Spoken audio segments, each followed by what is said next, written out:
And good day mga kagala, for today's video ngayon is mag-unbox tayo ng ginagamit nating intercom tuwing nagbibiyahe tayo. At ito ang, ano ba yun? Ano? Gano'n ito guys. Ang Y20 Max.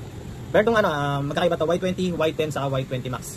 Ang Y20 nga pala, ang pagkakaiba to sa Y20 Max is ano lang siya, parang headset lang siya, wala siyang intercom na kasama. And yung Y10 naman, may intercom din siya pero mamaya ipapaliwanag ko kung ano pagkakaiba ng tatlo.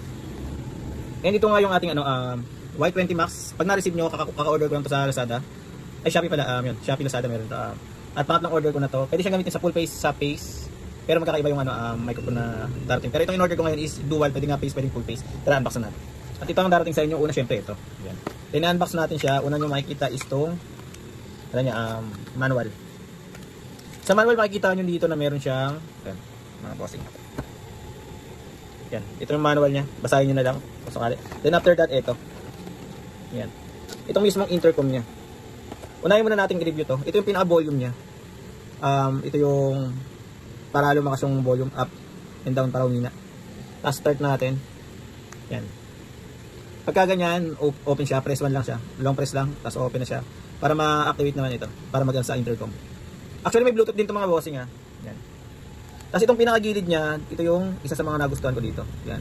Pwede mo siyang baguhin. Meron siyang LED design. Yan o. Alam ko meron siyang 36 na color na pwedeng paglaruan yung kulay. Pero siyempre, mas maganda pag naka-off dahil mas tatagal yung buhay niya. Yan. Tapos, long press lang pag gusto nyo patayin. Yan mga bossing. Patayin muna natin. Ayan makikita nyo sa box pagka na-receive nyo. Then, ito, ang sumunod yan. Pangatlo na to, pangatlong order ko na to. Mamaya pakita ko sa inyo pag nakakabit na sa helmet.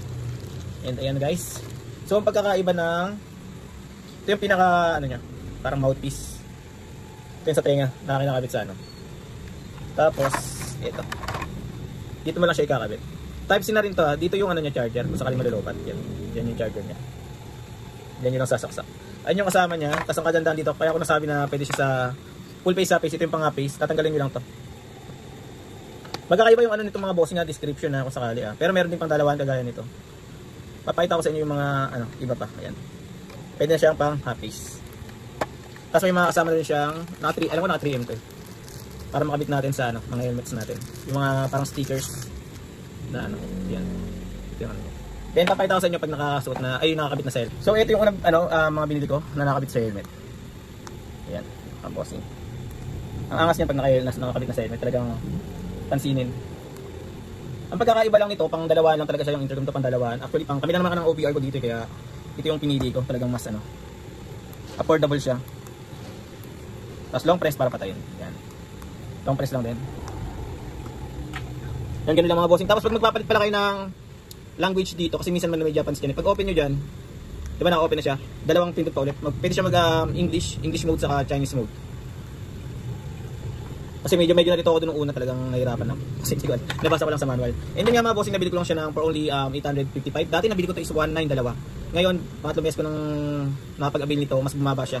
So, ang kaganda nito, hindi siya pwede sa waluan kagaya ng iba na umaabot ng kaya ng walong pair sama-sama sa isang ride. Pero kung dalawa lang ng OBR mo, maganda na to. And hindi pala siya pwede sa music sharing. So, kung gusto mo mag sound trip, solve mo lang, solve din yung OBR mo, magkaiba kayo ng Bluetooth connection. 'Yan. And yun nga mga kagala, so pag trip nyo tong Y20 Max, visit Lazada or Shopee. Wala akong shop and hindi rin to endorsement na free. In-endorse ko lang to dahil ito yung gamit ko sa pag-ride mga bossing. Ayan.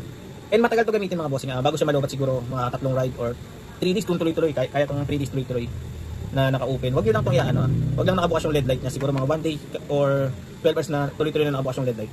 Pasok na pasok rin sa biyahe natin. Pero nga kung gusto nyo mas matagal, mas maanong gamitin, patayin nyo yung LED light niya. Pero kung gusto nyo mas pogi sa daan, buksan nyo yung LED light nyo para pansinin kayo ng mga kapwa natin riders sa daan. Makita nyo yung intercom nyo na maganda. And pagka tinanong kung magkano is napaka budget friendly talaga. So, yun lang mga bossing, sabay mga gusto nito. Type nyo lang yung Y20 Max mga bossing. Okay, ang pagkakaiba nga pala Y20 Max sa Y20 is hindi siya intercom yung Y20. So, pwede lang siya pang sagot ng mga calls, pang music if ever na nag-ride or solo ride ka lang. Ganun lang mga bossing. And Y20 Max, meron siyang intercom. And yung Y10 naman, wala siyang ganito kaangas na LED light. Ito lang yung pabago-bago. Pero with intercom, mas mababa siya ng 100 pesos kung sakali. Yung mga bossing, pag trip nyo, type Y20 Max lang, Lazada, Shopee. Alam ko meron din sa TikTok shop nito. And yun lang. That's all.